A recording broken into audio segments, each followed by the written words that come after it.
All right. Good afternoon, everyone. I'm Courtney Chambers, your webinar host from the Engineer Research and Development Center. I'm glad you could join me for the second session of our summer webinar series brought to you by the Corps of Engineers Invasive Species Leadership Team, partnered with the University of Florida's Institute for Food and Agricultural Sciences. Throughout the series, we're going to be covering 7 invasive species topics presented weekly on Wednesdays at 1 o'clock Central Time, as we're gathered here today. Today's topics are first going to be mechanical harvesting on aquatic invasive plant control and aquatic invasive plant management control method specifically applied to hydrilla. And then secondly, we're going to see myths and misconceptions about aquatic plant management and go through a number of questions surrounding that topic. Okay, well, at this time, let me go ahead and introduce our speakers for the day. Dr. Larry and Dr. Sperry both shared with us last week, but I would love to introduce you again for those who weren't with us last week. Dr. James Leary is an assistant professor for the Center of Aquatic and Invasive Plants with the Institute of Food and Agricultural Sciences at the University of Florida. He earned his bachelor's degree in horticulture and chemistry at Michigan State University and then relocated to the University of Hawaii at Manoa to earn his master's and PhD degrees in horticulture and molecular ecology. He served the last decade stationed on the beautiful island of Maui as an associate professor for the University of Hawaii in invasive plant species management. And he has over 20 years of experience in tropical weed management. Now he starts a new chapter in aquatic plant management, continuing his mission to extend knowledge and technology, contributing to efficient and effective invasive plant species management in natural and managed landscapes. So guys, we're very glad that y'all could come back this week to share additional expertise with us. And so at this time, let's get started. And Dr. Larry, you can lead us off.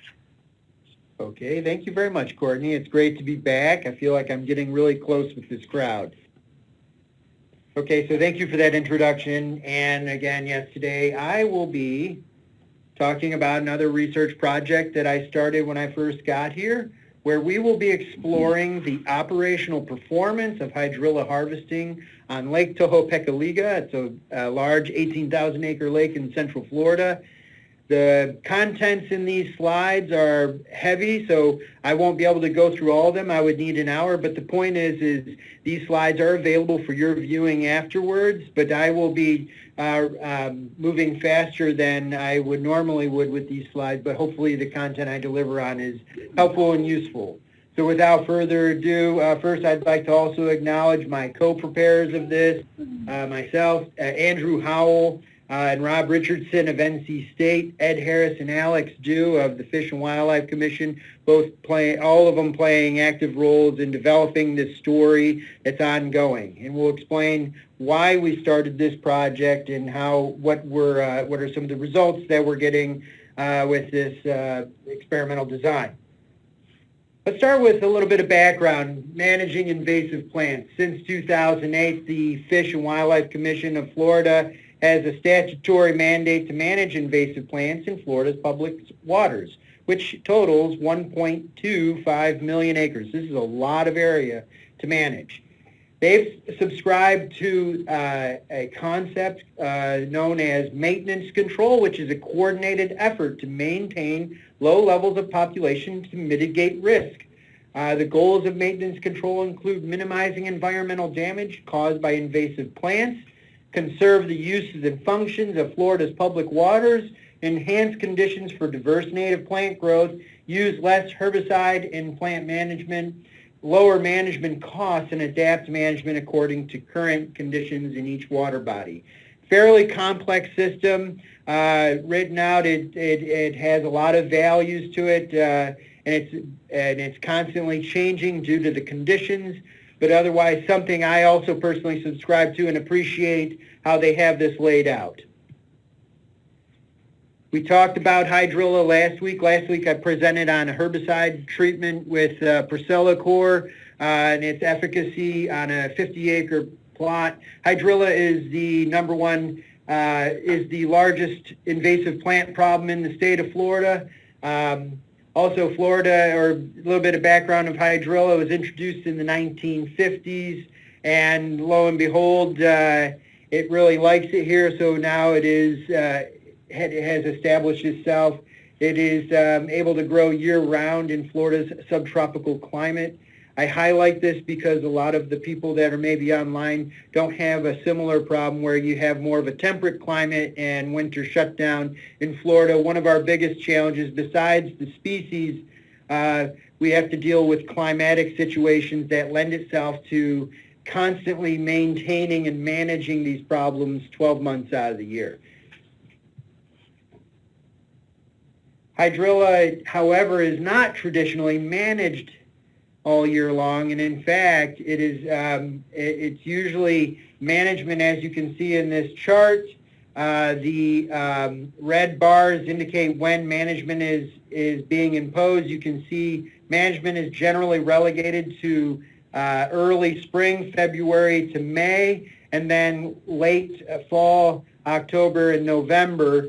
Mainly because during the summer months there's a lot of issues that conflict with effective management, including high temperatures, which lead to high biomass, which would result in the need for a large amount of herbicide to control the problem, so you try to manage it early in the spring. You can also obviously have issues with dissolved oxygen crashes because of the hot water temperatures.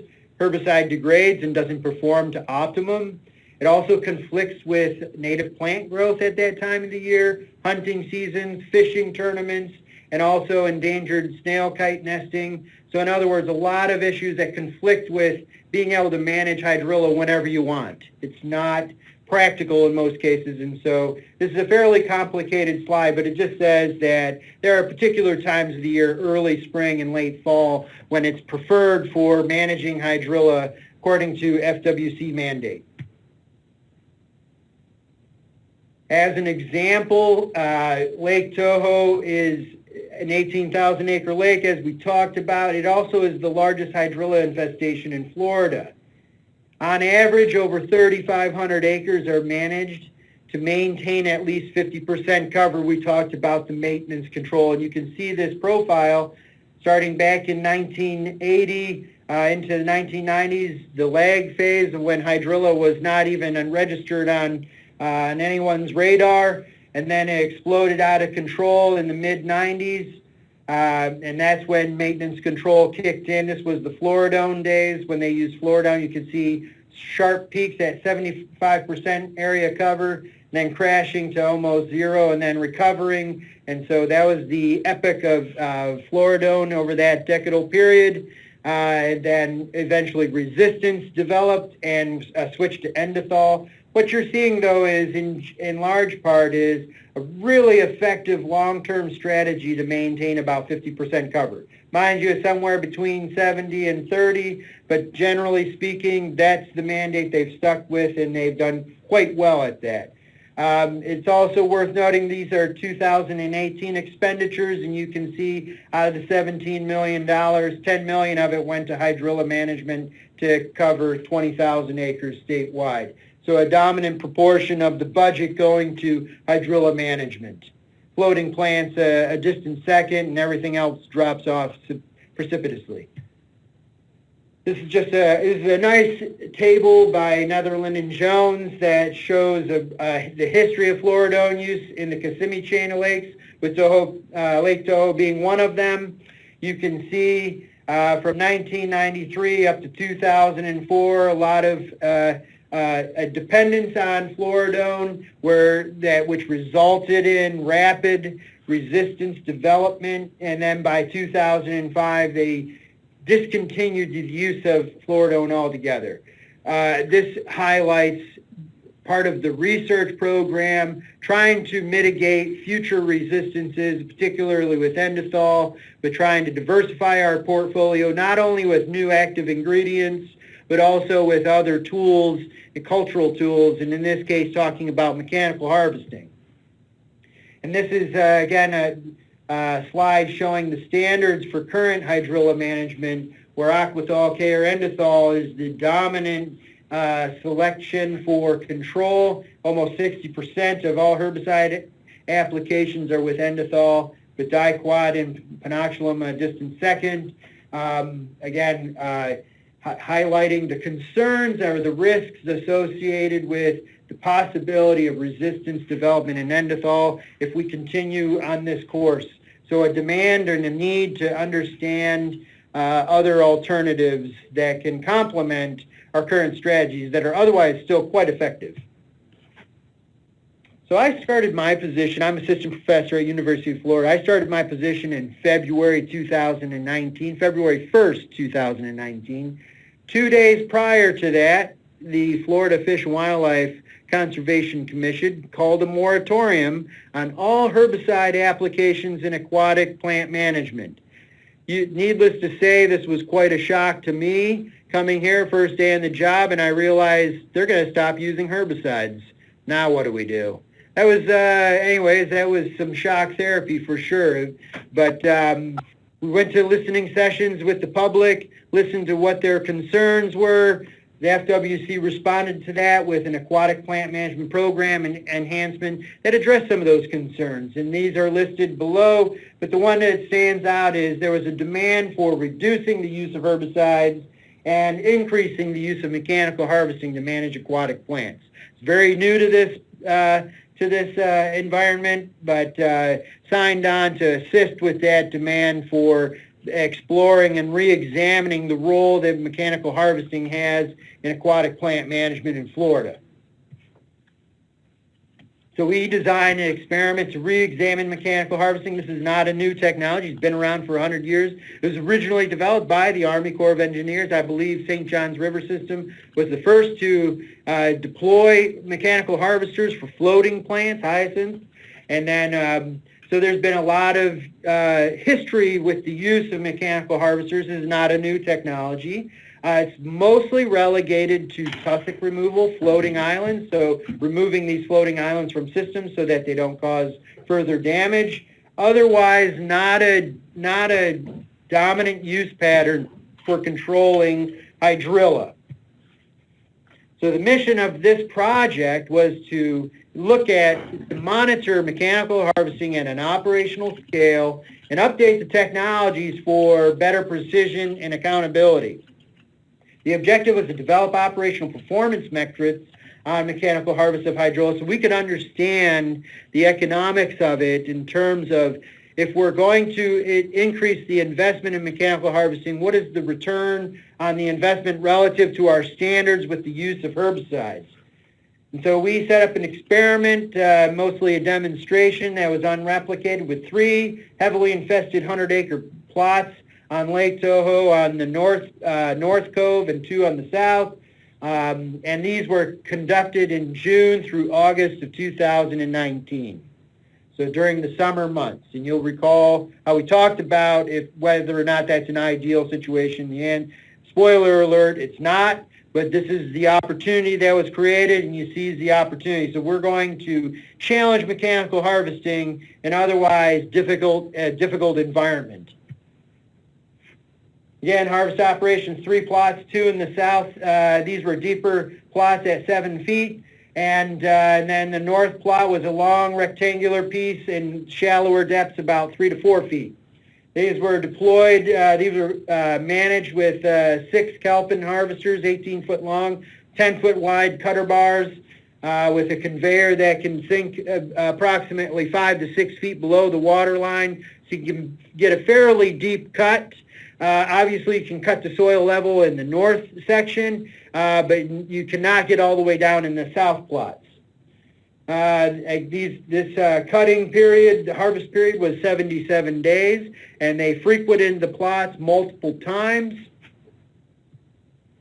We also installed GPS trackers on these harvesters to monitor where they were at, when they were at, and how fast they were going in these areas.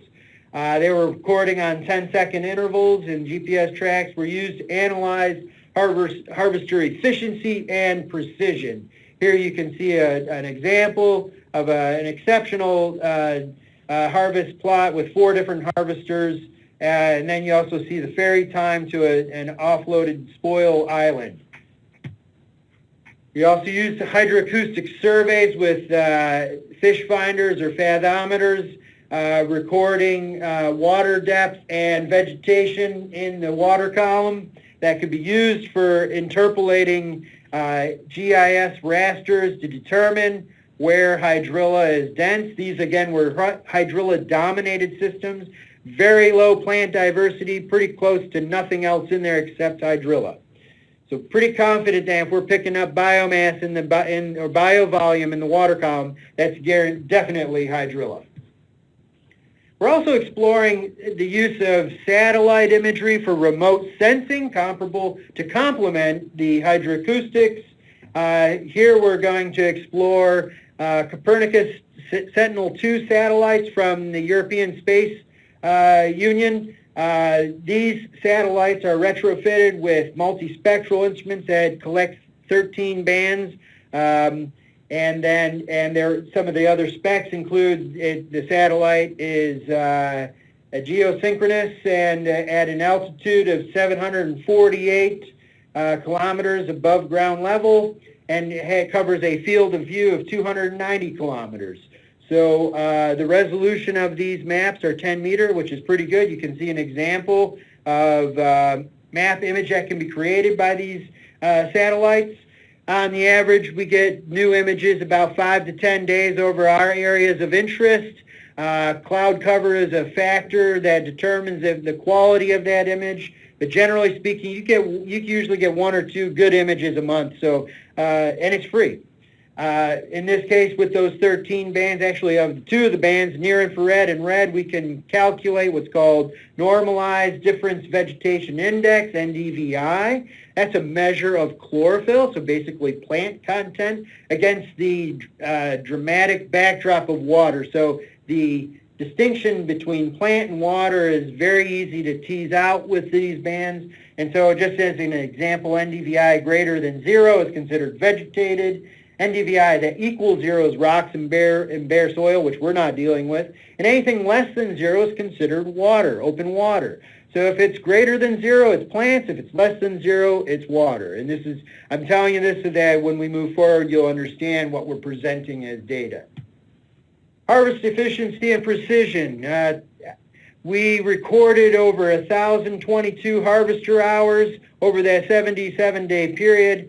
On average, there was 12.7 boat hours per day based on the number of boats and how long they were operating. The average daily harvest rate was about 1.4 acres per boat hour, and approximately 25% of those boat operations were spent not harvesting, ferrying to the spoil island for offloading materials or onto the barge, shutting down for repairs. Generally speaking, it was mostly for offloading. There was not a lot of repair situations. These were well-maintained watercraft, so they were operating during that entire time. But again, about 25% of that is spent doing something other than harvesting. And on average, you can harvest about 1.4 acres per boat hour. Again, a parameter that we can use for calculating or projecting plans for harvesting certain areas. I can move that out of the way. Sorry about that. Average speeds are, anywhere from 0.7 to 0.74 meters per second. To give some perspective on that, pretty slow, about 5 miles an hour, I believe is what that comes, 2 to 3 miles an hour, I think is what that comes out to. Moving on.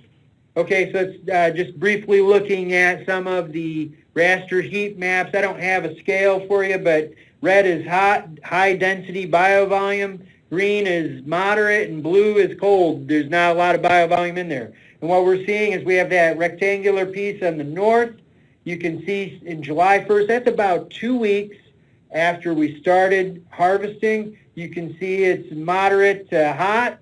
And lo and behold, as we move into August, early August, it's starting to heat up. Biovolume is increasing. And at the end of harvest, on August 29th, the last day of harvesting, it almost looks like we didn't do anything. So it's a challenge for those harvesters to maintain or to remove the biovolume. It appeared that the growth of hydrilla was exceeding the level of harvesting in this plot. Again, this was a shallow plot, and so it was very difficult to, so there's a lot of solar radiation, high temperatures, And so very difficult for the machines to operate to keep up with the hydrilla in this North Cove. And then once you take your foot off the gas from August 29th to September 26th, you can see it's still continuing to grow out, fully topped out at that point, 1 month after ending the harvest period. Now we move into the south plots. Let's kind of look at them together. You got South 2 and South 1. You can see about 2 weeks after, fairly cool. There's a hot spot up here in South 2. And then as we make progress into August, you can see that actually the harvesting was keeping it in check. We were getting ahead of it. We're not eliminating it, but we were definitely reducing its occupancy in the water column, so showing that harvesting was exceeding the rate of growth of hydrilla when you were constantly in there harvesting materials out of there to keep it in check. And then, of course, once we took our foot off the gas, August 29th, September, it reverted right back to full topped out conditions. Showing that harvesting is not a lethal treatment to hydrilla. It responds to the cutting action, and there's aggressive regrowth. And I need to really highlight again, this is peak summer when hydrilla is in its optimal growing conditions. So we really threw the harvesters into the most difficult, challenging situation. And in one case with North plots, they had a hard time keeping up. And with the south plots, they were barely holding the line. And of course, once the harvesting ended, it was difficult to recover. The hydrilla reverted back. To graphically display what we show here, biovolume, South 1 and South 2, you can see the dash lines representing the end of harvest. I think let's just focus on South 2. You can see where the hydrilla is growing. We come in, we harvest it, knock it down, and then it grows back, and then we harvest it again. And then when we leave the site, it's growing almost to complete full occupation of the water column. Similarly for North plot, constantly increasing in spite of our efforts to try to keep it in check. Not enough boat hours to control hydrilla in that shallow plot.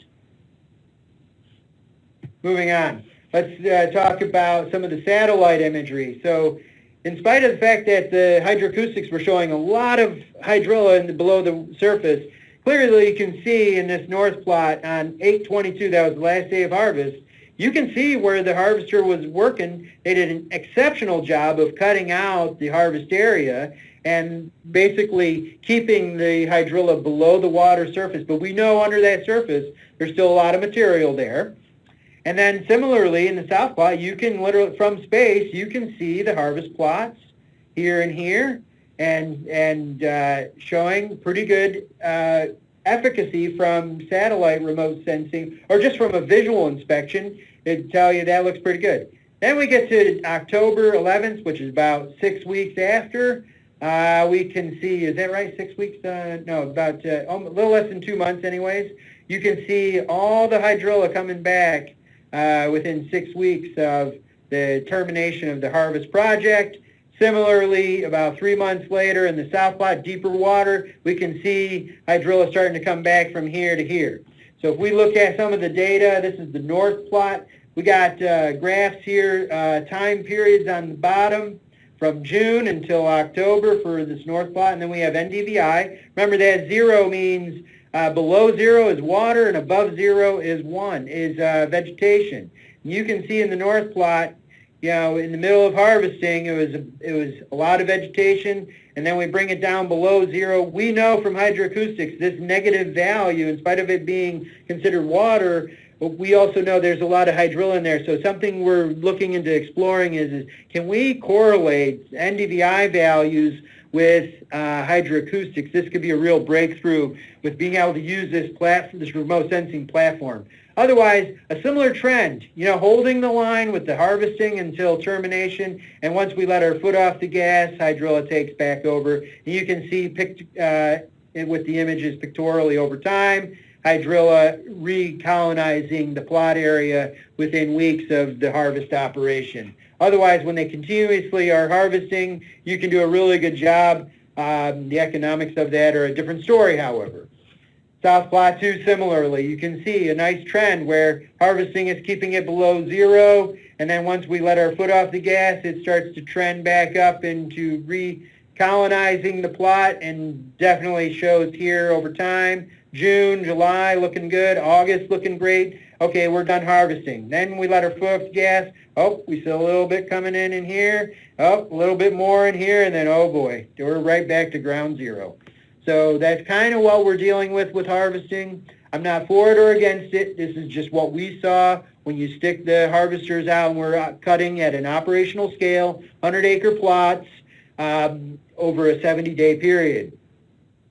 Similarly, South 1, we're seeing pretty good trends. In this case, slower recovery. I suspect, however, this might have been contaminated. This is a boat trail right here, and I think this might have got a little taste of Endothol. And so, well, heck, man, maybe this is a really good example of integrated pest management where you harvest and then treat and you get pretty good control there. Otherwise, different than what we saw with the South 2 plot where clearly with just harvesting, it filled back in soon after within months of treatment.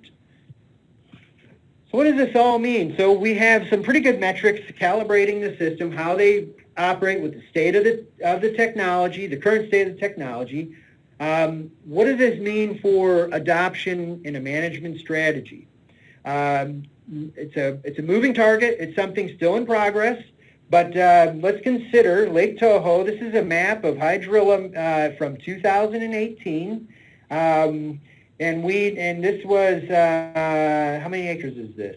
Do I have it listed? This is about 13,000 acres of hydrilla here. Herbicide treatments cost anywhere from $400 to $1,000 an acre. That's not cheap. That's what that is. Mechanical harvesting is 2 to 3 times that rate at about $1,900 per acre, or $1,400 per hour if you're paying on that scale based on our known efficiency ratings. Summer growth is from June to November. Clearly, October and November, hydrilla is still actively growing. In other places, in more temperate regions, maybe that's less of an issue. In Florida, we have to count October, November, December as part of the growing season. And so that extends our summer management to 183 days. That's half the year, basically. Half the year is summer growth. The other half of the year is paradise. It's fabulous. Winters in Florida can't be beat. Well, maybe Hawaii, but I love it. Anyways, I'm digressing. So each acre would require 5 to 9 boat hours for complete summer maintenance. Based on our calculations, to maintain 3,500 acres of Lake Toho, that's the average over the last decade, to keep it at 50% maintenance. It would require 17 to 30,000 boat hours to maintain 50% cover of hydrilla, comparable to our current herbicide-based management strategy. Lake Toho maintenance would require a fleet of approximately 21 Kelpin 800s 6 months out of the year. To my knowledge, I think there's only 30 boats in the state of Florida. So it'd almost take the entire fleet to be able to manage Lake Toho at an expense that well exceeds the current budget for the entire aquatic plant management program. There's the conundrum. We like mechanical harvesting. We can make it work, but we don't know. I don't know that there's the funding from the state to be able to accommodate that. That's all I had, so I really appreciate the opportunity to share what I learned about mechanical harvesting. I started knowing nothing, and now I know a little bit. And I hope you appreciate my interpretation of what I observed, and I don't know if we have time for questions. If not, I'm happy to communicate with you further and on the side, and give me a call anytime. Courtney, thank you very much for the opportunity, and I'm done with my presentation. Wonderful. Thank you, Dr. Leary, and thanks for sharing that. We had 2 questions already entered in the chat, so if you have another question for Dr. Leary, please go ahead and type that in, and we can spend just a couple of minutes here before moving on.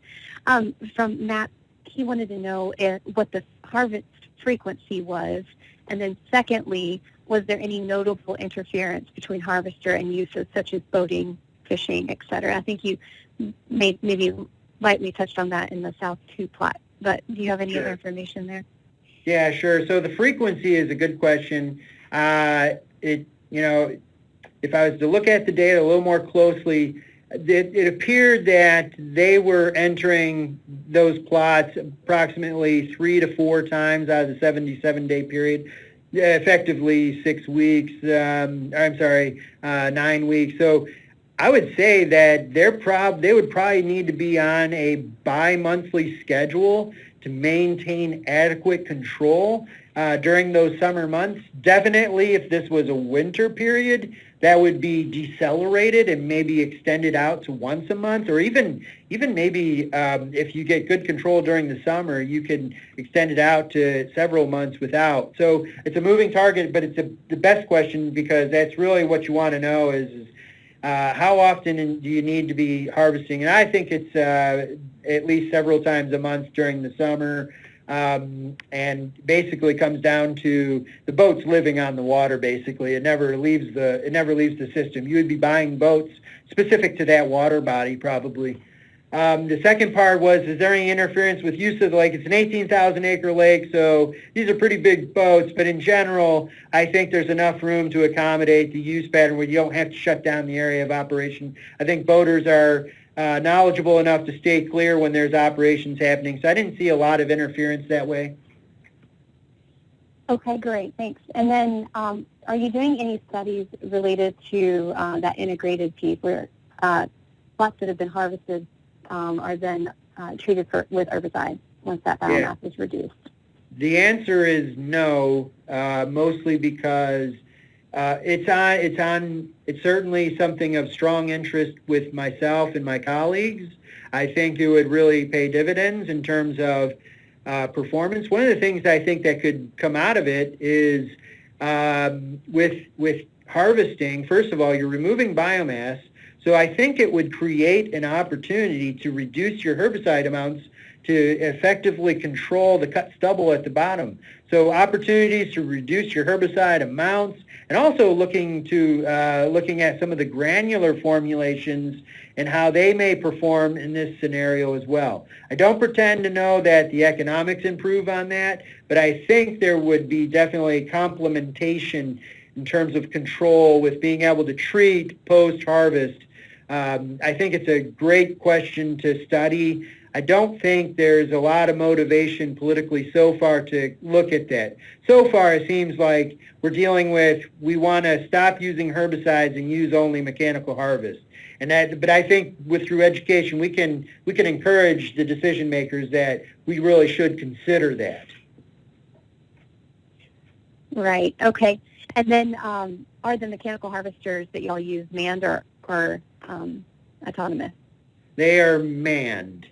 I think the point I wanted to make with this particular study was, I think one of the missed opportunities with what we captured was the lack of precision in the harvest operations. And so one of my encouragements for further developing harvesting and aquatic plant management is taking advantage and adopting precision agricultural technologies and GPS navigation, mapping, and things of that nature and then become autonomous drone boats that are harvesting 24 hours a day could be, the technology exists. Is it affordable? That's to be determined. From a research standpoint, that'd be a lot of fun. I think it would dramatically improve the opportunities for integrating mechanical harvesting, but we need to upgrade the technology. I think there would be a return on that investment if we were to go in that direction. All right. Thank you, Dr. Leary. There's a couple of other questions related to your presentation, but we really need to transition to get our second topic covered. Great. So if we get through those, we'll come back to these. If not, we will follow up in these in email. So great. Courtney, are they in the chat bar by chance?